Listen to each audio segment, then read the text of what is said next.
오늘 함께 나누실 하나님의 말씀은 신명기 8장 2절, 3절, 15절, 16절입니다. 찾으신 후 저와 여러분이 한 절씩 교독하도록 하겠습니다. 신명기 8장 2절, 3절입니다. 내 하나님 여호와께서 이 40년 동안에 내게 광야길을 걷게 하신 것을 기억하라. 이는 너를 낮추시며 너를 시험하사 내 마음이 어떠한지 그 명령을 지키는지 지키지 않는지 알려 하심이라.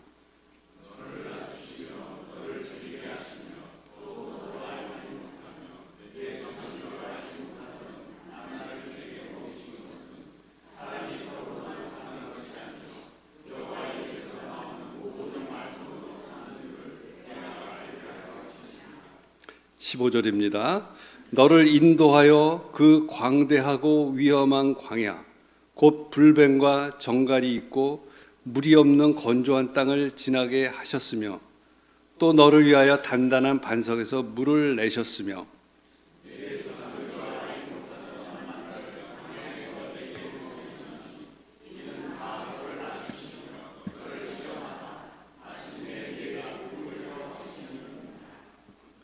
마더윤 목사님께서 광야 잘 가고 있는가라는 제목으로 말씀 전해 주시겠습니다.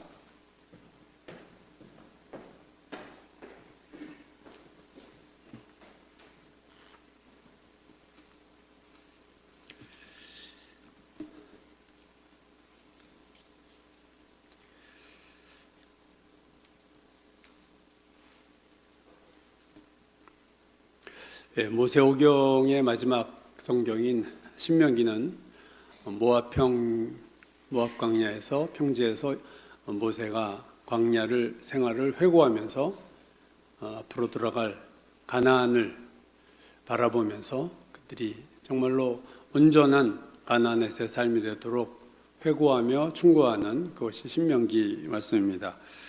그래서 2025년을 우리가 돌아보면서 또 2026년을 바라보면서 오늘 신명기의 말씀을 모세와 같은 심정을 가지고 여러분과 함께 나눠보려고 합니다.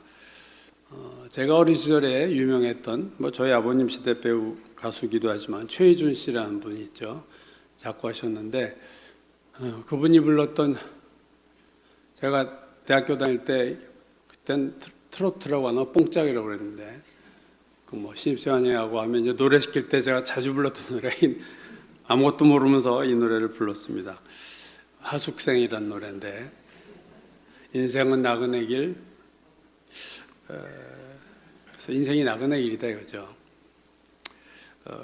제가 감리교 정동교회를 다녔는데, 제가 고등학교 때 보면 그 감리교 신학대학 초대 학장을 지냈던 홍현설 학장님이 가끔 오셔서 설교를 자주 하셨어요. 근데 그분이 홍현설 학장이 사시던 집이 이게 영화로도 나왔는데 하숙생의 그 영화 촬영 세트장, 촬영장이 그 자기 집 옆이었대요. 그래서 홍현설 학장도 매일 흥얼흥얼하면서 불렀던 18번이 이 하숙생, 신학대학 학장님이 매일 하숙생을 불렀다는 게 재밌는데 어떻게 그렇게 불렀다고 합니다. 이분도 작고했는데 이대 기독교육과 교수였던 서광선 교수라고 했습니다. 이분은 다원주의 신학자인데, 그러니까 기독교에도 구원이 있다 이걸 주장하는 분인데, 학원 예배 중에 이렇게 장례를 집도하려다 보니까 믿지 않는 사람들이 거의 대부분인 것을 보고는 찬송가를 듣고 이 하숙생 노래를 불렀다는 거죠. 순발력 있는 발상이지만 과연 이 하숙생이 찬송가 대신 부를 수 있는 노래인가? 거기엔 좀 의문이 듭니다. 감리교에 저희 아버님 뻘되는 마씨 성을 가진 목사님이 있어요. 제가 성함은 얘기하지 않겠지만 이분이 이 하숙생을 찬송가에 넣어야 된다는 거예요. 제가 마씨가 희성이고 얼마 없는데 그 중에도 목사님이 나와서 웬만하면 제가 동의하고 싶은데 저는 절대 반대입니다. 이 노래가 하숙생이 찬송가에 들어간다는 거에 대해서 저는 절대 반대죠. 이게 세속적인 노래라서 그런 게 아니라 가사 때문에 그래요. 인생은 나그네 길, 그거야 오케이 좋은데 어디서 왔다가 어디로 가는지 모른다는 거예요. 그건 찬송가가 될 수가 없죠. 뭐 어디로 왔다 어디로 가는지 모르는데 이게 왜 찬송가로 들어옵니까? 뭐 구름이 흘러가도 떠돌다 가는 길에 어디를 갔는지도 모르는 노래를 왜 찬송가로 들어오냐는 거죠. 그래서 이건 절대 안 된다는 겁니다. 베드로도 흩어진 나그네다 이런 표현을 썼고, 야곱도 나이 들어서 바로 왕을 만나는 장면에서 바로가 묻죠. 당신 나이가 몇이냐 그랬더니 내 나그네 길의 세월이 130년이다. 내 조상들의 나그네 길에 비하면 짧지만 참 험악한 세월을 보냈습니다. 근데 자기의 인생을 나그네 길로 얘기하고 있습니다. 그래서 인생은 나그네 길이다. 그건 성경도 얘기하는 성경적이에요. 성경은 또 인생이 나그네 길이라고도 하지만 또 항해에 비유하는 것도 있죠. 찬송가를 보면 이 항해에 관한 찬송이 되게 많습니다. 구주여 광풍이 불어 큰 물결이 일어나 고요한 바다로 저 천국 향할 때 피난처인 예수여 세상 물결 노할 때 내 고난 영혼 편히 쉴 곳과 풍랑이 일어도 안전한 복. 이 바다를 가는 것 악한 제 파도가 많으나 마음이 늘 평안하다. 내 평생에 가는 길이 순탄하여 강 같든지 아니면 험한 풍파로 어렵든지 뭐 전부 이 항해. 그래서 인생이 항해라고 하면 우리가 배를 타고 가는 게 인생인데 우리가 타고 있는 배는 어떤 배일까? 대형 여객선이냐? 수십 명이 타는 중형 배일까? 아니면 1인용 보트를 내가 타고 가는 항해일까? 사람 혼자 태어나고 혼자 죽어요. 그렇죠? 다시 말해서 우리는 혼자 항해하는 겁니다. 인생은 혼자 항해하는 거다. 그래서 로마서 14장에 보면 바울이 우리가 다 하나님의 심판대 앞에 서는데 이렇게 얘기하죠. 우리 각 사람이 자기 일을 하나님께 직구하리라. Each one of us. 우리 각각이 1대1로 쓰는 거죠. 가족이 쓰는 게 아니고 부부가 쓰는 게 아닙니다. 그러니까 인생은 1인용 보트를 타고 가는 항해인데 다만 가족과 함께 각자 1인용 배를 함께 타고 가는 거지 한 배에 타고 가는 것은 아니다 하는 것이 정확한 표현이다. 그래서 인생은 항해다. 그 목적지가 있는 거죠. 여행용 유람선이 아닙니다. 유명한 작가인 천상병 시인의 그 귀천이라는 유명한 시 마지막 구절이 나 하늘로 돌아가리라 아름다운 이 세상 소풍 끝내는 날 가서 아름다웠다고 말하리라. 그는 소풍이라고 했어요. 이 천병상 시인은 오래전 얘기죠. 1967년인가 그 동백님 사건, 그러니까 동베를린 간첩단 사건에서 잡혀가지고 심한 고문을 당해서 아주 이렇게 후유증으로 말도 어눌하게 하고 완전히 사람이 달라졌어요. 똑똑했던 사람이. 그가 카톨릭이었다가 개신교로 죽을 때는 개신교로 바꿨는데 살아생전 술을 달고 살아서 간경면을 앓기도 할 만큼 술꾼이에요. 그래서 이 귀천이라는 시는 아마 카톨릭에 있을 때 쓴 시 같은데 동백잎 사건 3년 후에 쓴 시니까 인생을 소풍으로 비유했다. 이 세상 소풍 끝내는 날 나 돌아가려. 하늘로 돌아간다는 건 확실한데 인생을 소풍이라고 봤다. 과연 이 세상이 우리가 소풍 나온 건가 하는 거죠. 성경은 그렇게 얘기하지 않습니다. 인생은 항해인데 목적지를 향해 가는 이곳저곳 여행하는 유람선이 아니라 그런 항해가 아니라 목적지를 향해 가는 그러한 항해다. 저는 팝송을 되게 좋아했어요. 고등학교 때. 그래가지고 잘 때 매일 그 무슨 다이얼 이렇게 켜놓고 공부하고 그랬는데 세일링이란 노래가 있습니다. 아시는 분 아실 거예요. 한 70년대 초에 나온 노래인데 로드 스튜어트라는 사람이 부른 노래인데 이 인생을 여기서 세일링, 항해로 비유하는데 제가 놀랐어요. 이 가사를 보다가. 가사가 이렇게 됩니다. 나는 항해 중입니다. I'm sailing. 바다를 건너 고향집을 향해서. 놀랐어요. 나는 폭풍이 치는 바다를 항해 중입니다. 주님께 가까이 가기 위해서. 이게 신앙적인 내용이 나오더라고요. 이 팝송에 자유를 얻기 위해서. 하면서 이게 3번 반복돼요. 나는 오 나의 주님, 주님께 가까이 가기 위해 자유를 얻기 위해. 주님께 가까이 가려고 자유를 to be free, 자유롭게 되려고 나는 항해하고 있습니다. 찬송가로 편입된다면 이 노래가 찬송가로 들어가야 돼요. 이게 아주 얼마나 성경적인 얘기를 하고 있습니까? 그러니까 인생이 항해다 할 때 1인용 보트를 타고 목적지를 향해 가고 있는 것이 인생이다. 그렇게 말하는 게 아마 가장 정확할 것 같습니다.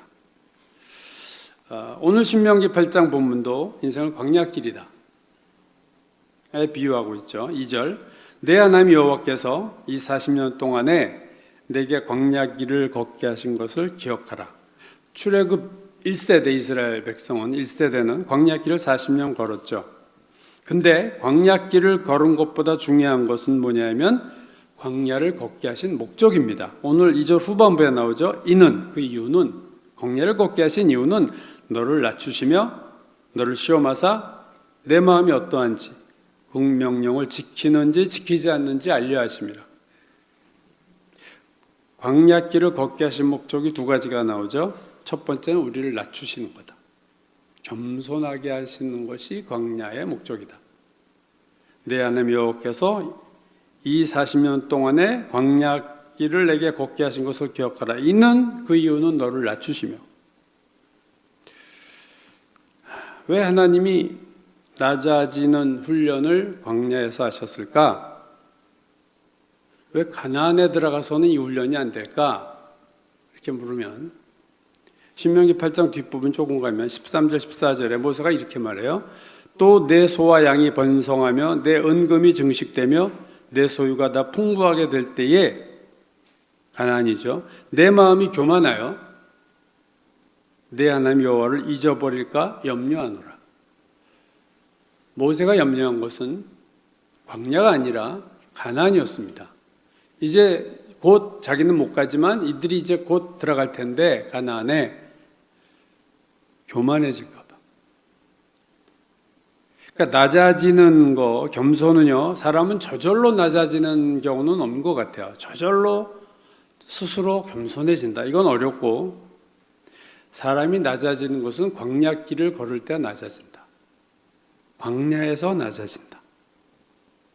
꽃길만 걷고 싶지만 지위가 높아지면 겸손해지는가? 그런 법을 못 봤어요, 저는. 큰 돈을 벌면 겸손해지는가? 그 반대의 경우를 저는 너무 많이 봤어요.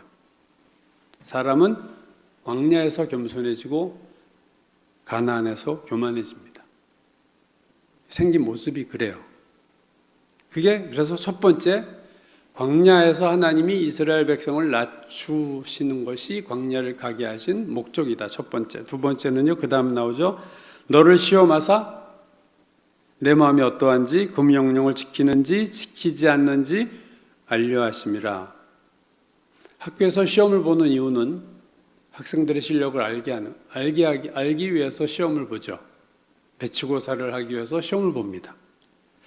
하나님은 시험을 통해서 이스라엘 백성의 무엇을 보고자 하셨을까 한 것은 오늘 본문에 나옵니다. 두 가지죠. 내 마음이 어떠한지, 첫 번째. 두 번째, 그 명령을 지키는지 지키지 않는지, 이것을 시험을 통해 알고 싶으셨다 하는 것이 오늘 8장 2절의 말씀입니다. 마음이 어떠한지는 저는 믿음이라고 생각해요. 그 마음이 하나님을 믿는지 신뢰하는지 않는지, 지 마음대로 살려고 하는 마음인지를 테스트해 보셨고, 명령을 지키지 않는지, 이건 행동이죠. 마음이 아니고 행동인데, 즉 순종하냐 불순종하냐의 문제입니다.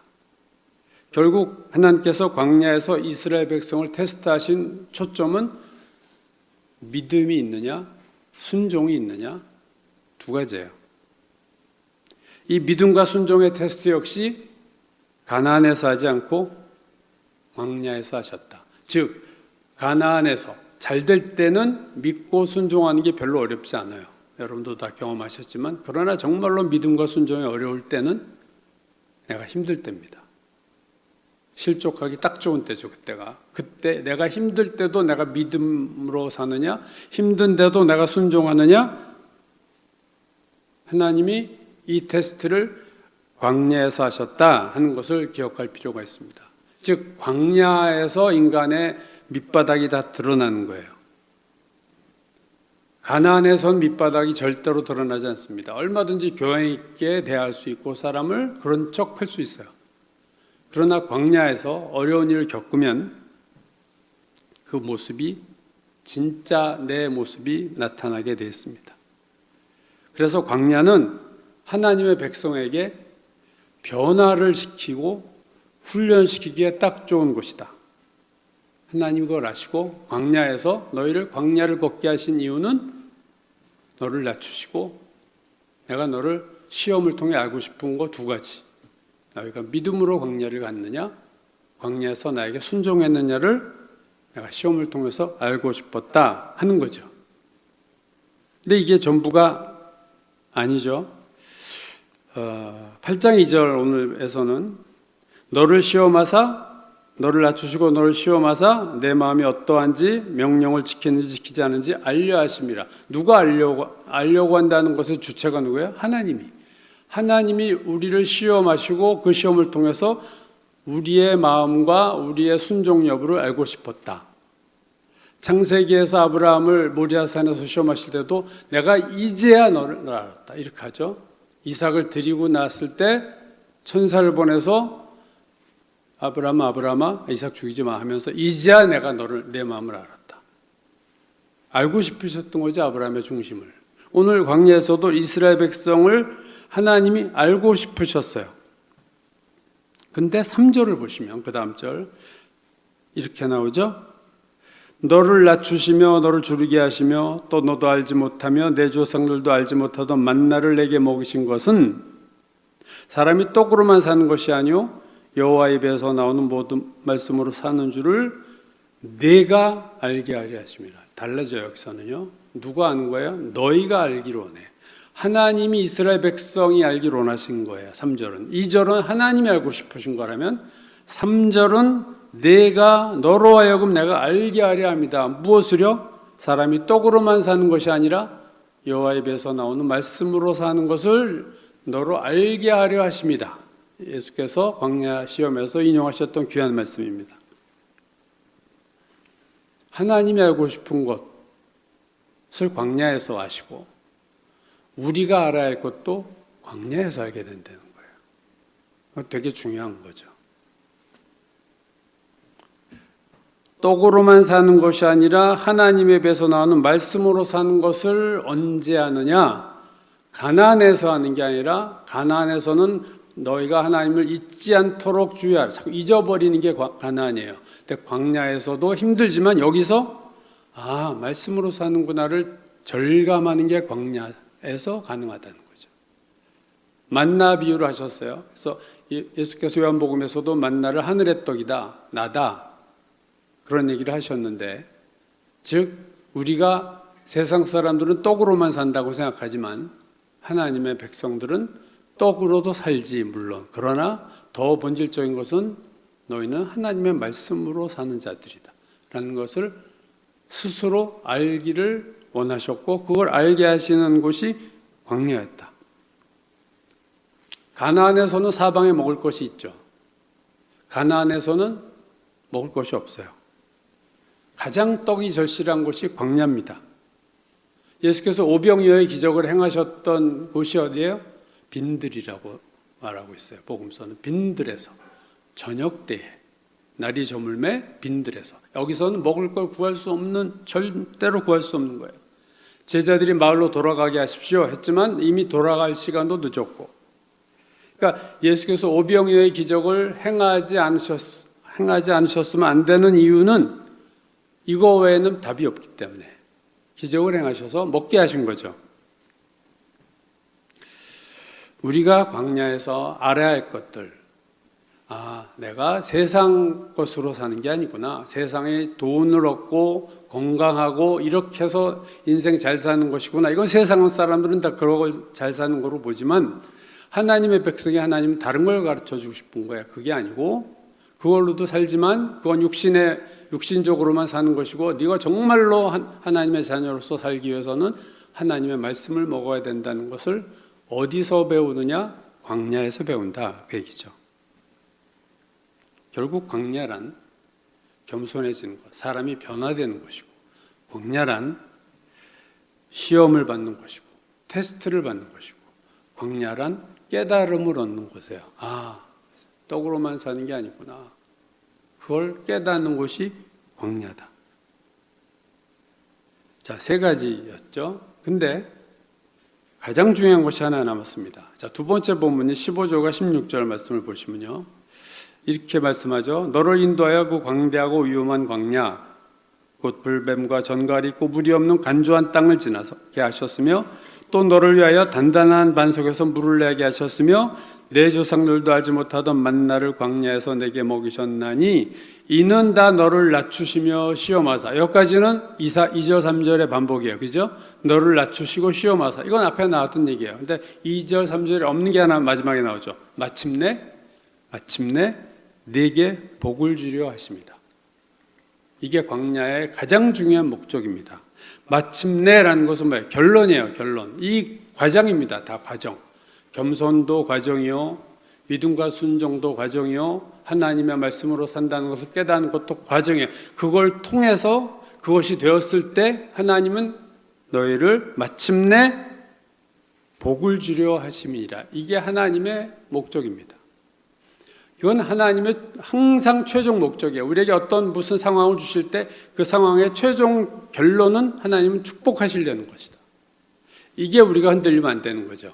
하나님을 상 주신 하나님을 믿어야 할지니라. 히브리서 11장. 자기를 찾는 자에게 상 주시는 자심을 믿어야 할지니라. 광야의 결론은 여러분 축복입니다. 축복은 광야에서 진짜 하신 거예요.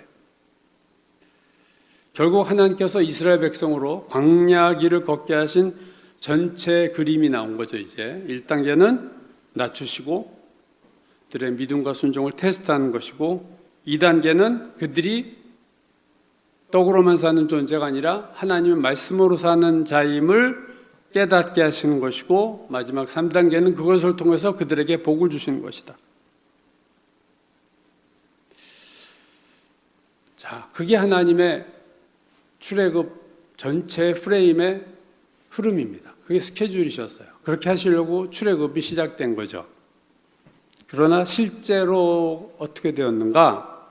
광야 이스라엘 백성이 낮아졌는가? 그들이 믿음과 순종의 삶을 살았는가? 정반대였잖아요. 광야에서 무슨 일이 일어났어요? 모세와 하나님을 대적하고 원망과 불평을 했습니다. 홍해 출애굽해서 홍해를 건너기 직전에 애굽의 군대가 쫓아왔을 때 그들이 한 말이 이거였어요. 그들이 모세에게 이르되 애굽에 매장지가 없어서 이 광야에서 우리를 죽게 하려 하느냐?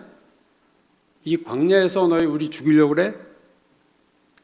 그러다 홍해를 건넜어요. 또 좋아하고 찬양하고, 그러다 또 수르광야로 가니까 물이 없어. 마라를 도착했는데 또 쓴물이 나와. 그러니까 이들이 또 열받아가지고 모세에게 우리가 뭘 마셔야 되냐? 하다가 이제 또 오아시스 엘림을 만나서 또 환호하고, 또 신광야에 도착했는데 또 원망해요. 이제는 고기 때문에 고기 먹고 싶다. 우리가 애굽 땅에서 고기가 아마 곁에 앉았던 때와 떡을 배불리 먹던 때를 내가 기억한다. 근데 너희가 우리를 광야로 이끌어서 온 회중을 굶주려 죽게 하는구나. 또 죽는다는 소리를 이들이 18번처럼 했어요. 너희들 우리 죽게 하려고 하느냐? 애굽의 군대로 배고파서 죽게 하려고 하느냐? 고기 못 먹어서 죽게 하려 하느냐? 또 그 르비딤에서 물이 없으니까 우리를 목말라 죽게 하려 하느냐? 이 죽게 하려 하느냐? 이게 아주 18번이에요. 마지막 가데스 바네아에서 12종 당군 보내고선 10명이 부정적인 보고를 하자 그들이 또 얘기했어요. 너희가 우리를 이 광야에서 칼에 쓰러지게 하려느냐? 늘 뭐가 없다. 이거 없다, 마늘이 없다, 부추가 없다, 치사한 얘기까지 다 해가면서 없다, 죽겠다, 우리를 죽이게 하겠느냐 이거였어요. 그렇게 하나님의 선한 의도가 계셨지만 그 의도대로 이스라엘 백성이 되지 못해서 결국 광야에서 1세대가 다 죽은 거죠. 축복의 땅에 가나안을 들어가지 못했어요. 자, 이 사건은 지금으로부터 한 3,300년 전에 일어난 사건인데 이 신명기의 말씀이 오늘 우리와는 어떤 상관이 있는가 하는 거죠. 바울은 고린도전서 10장에서 출애굽 이스라엘 백성의 광야 생활에 대한 말씀을 이렇게 하고 있습니다.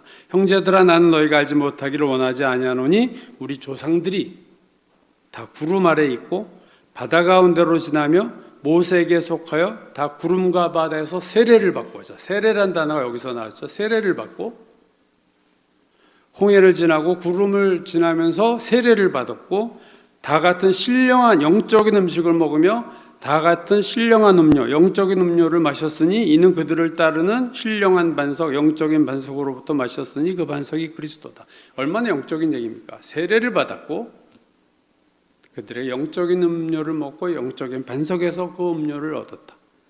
그러나, 이게 반전입니다. 그러나 그들의 다수를 하나님이 기뻐하지 아니하셨으므로 그들이 광야에서 멸망을 받았느니라. 망했다는 거예요, 광야에서. 그리고 이렇게 얘기합니다. 그들 중에 어떤 사람들이 음행하다가 하루에 23,000명이 죽었나니 우리는 그들과 같이 음행하지 말자. 우리는 그들과 같이 시험하지 말자. 너희는 그들과 같이 원망하지 말라. 비교하죠? 그들과 우리, 그들과 너희. 그 말은 이게 우리에게도 적용된다는 거예요. 그래서 뒷부분 11절에서 이렇게 말합니다. 그들에게 일어난 이런 일은, 그들 이스라엘 광야 백성들에게 일어난 이런 일은 본보기가 되고 말세를 만난 우리를 깨우치기 위하여 기록되었다. 깨우치기 위해서 기록되었다. 이게 우리 얘기라는 거예요. 우리를 위한 말씀이라는 거예요. 출애굽 사건은요, 일회적인 사건이 아닙니다. 반복되죠. 하나님의 백성이 계속 구원을 받고 있어요, 지금도. 또 광야 생활이 반복되고 있습니다. 그들만 광야를 간 게 아니고 오늘 우리도 광야 인생을 살고 있는 거죠. 구원받은 하나님의 백성에도 고난과 어려움이 있다는 거예요. 그들처럼. 모든 하나님의 백성들의 공통되는 사건은 출애굽과 광야의 삶입니다. 그런데 하나님의 백성의 공통점은 출애굽과 광야 생활이지만 이제 구별되는 게 하나 나오는데, 그것은 뭐냐? 광야에서 죽는 무리가 있고 가나안까지 들어가는 무리가 있다는 거예요. 이건 달라지는 겁니다. 1세대는 광야에서 죽었고 2세대, 자녀 세대는 광야에서 태어난 세대는 가나안으로 들어가죠. 히브리서 4장 1절 2절이 이렇게 말해요. 그러므로 우리는 두려워할지니 그의 안식에 들어갈 약속이 남아있을지라도 너희 중에 혹 이르지 못할 자가 있을까 함이라. 그들과 같이 우리도 복음 전함을 받은 자이나 들은 바 말씀이 그들에게 유익하지 못한 것은 듣는 자가 믿음과 결부시키지 아니합니다. 구원이 어디까지인가 할 때 홍해를 건넌 것이 구원인가, 가나안까지 들어간 것이 구원인가 할 때 구원은 홍해를 걷는 것입니다. 구원은 출애굽이 구원이에요. 만약 가나안에 들어간 것을 구원으로 하면 모세도 가나안에 못 들어갔어요. 구약에 나오는 구원의 모델은 출애굽, 광야, 가나안입니다. 즉 이런 모델이 아니라는 거예요. 출애굽, 가나안 이게 아니고 출애굽, 가나안 사이에 광야가 있다. 왜 하나님이 출애굽에서 바로 가나안으로 가게 하시지 않았을까? 광야가 필요했다는 거죠. 하나님 보실 때 광야 없이는 가나안에 들어가 살 만한 삶이 절대로 불가능하다는 것을 하나님이 아신 거죠. 그래서 광야의 중간에 광야라는 곳을 두시고 겸손하게 하시고 민과 순종을 가르치시고 또 거기서 하나님의 말씀으로 산다는 것을 깨닫게 하시는 거죠. 그건 광야에서만 할 수 있는 겁니다. 광야의 고난이 이긴 동시에 광야의 축복이에요. 이거는 우리를 축복하시는 것이에요. 가나안만 우리는 생각하지만 우리는 항상 건강하고 돈 많이 벌고 모든 취직도 잘 되고 그런 것만 바라지만 그런 가나안에 도착하면 우리는 반드시 교만해지게 됐어요. 광야가 없으면. 하나님은 광야를 두십니다. 제가 목회를 하면서 여러 목사님들을 만나고 우리 교우들도 많이 봤지만 광야 없는 사람이 없더라고요. 크기와 기간의 차이는 있어도 광야의 고단함과 힘든 것의 정도나 그 길이의 정도는 사람마다 우리가 알 수 없는 거죠. 하나님의 뜻이니까 그건 다르지만 다 광야가 있어요. 광야를 만나면 사람의 밑바닥이 보이고 마음 중심이 드러나고 진짜 모습이 보입니다. 어쩔 수 없어요. 오늘 신명기 말씀을 통해서 우리가 얻는 교훈은 하나님이 광야에서 원하시는 게 있다는 거죠. 우리를 변화시키고자 하는 게 있다는 거예요. 겸손하게 변화시키고 하나님은 믿고 순종하는 것을 하나님이 체크하시고 떡으로만 사는 것이 아니라 하나님의 말씀으로 사는 것임을 우리로 깨닫게 하시려는 하나님의 의도와 목적이 있다는 거죠.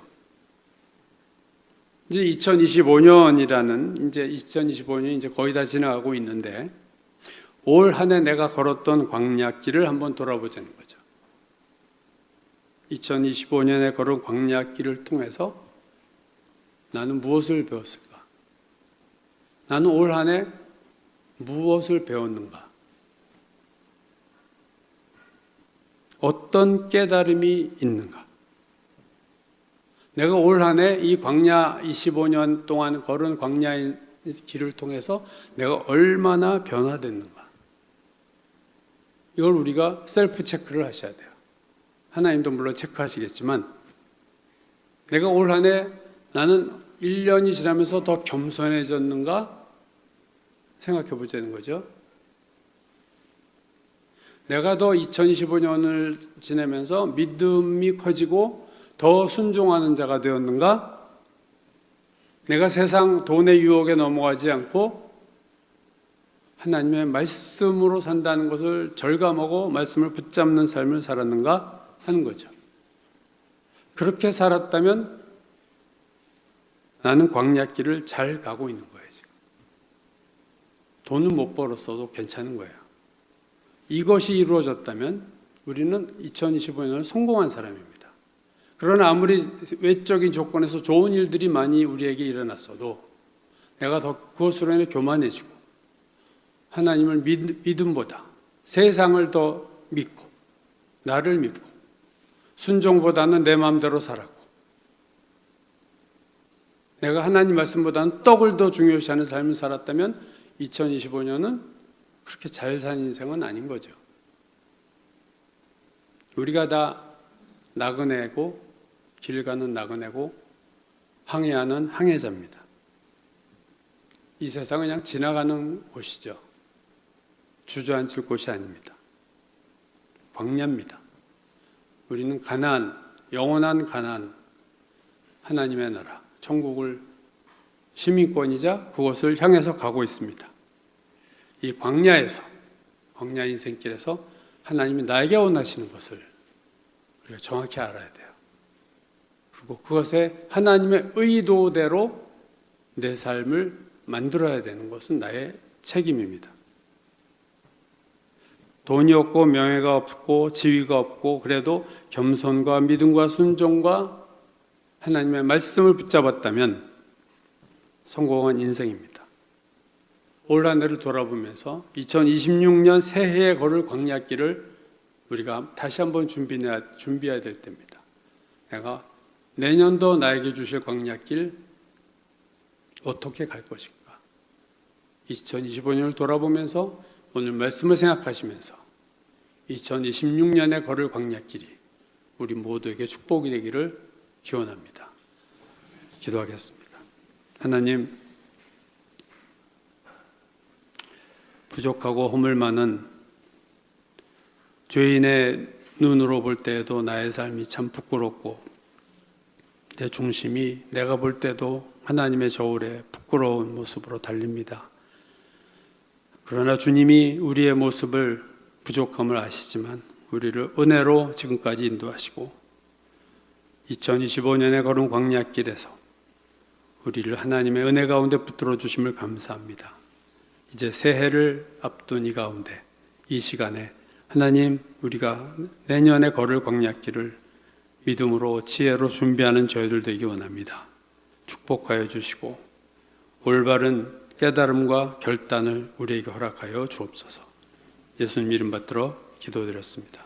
아멘.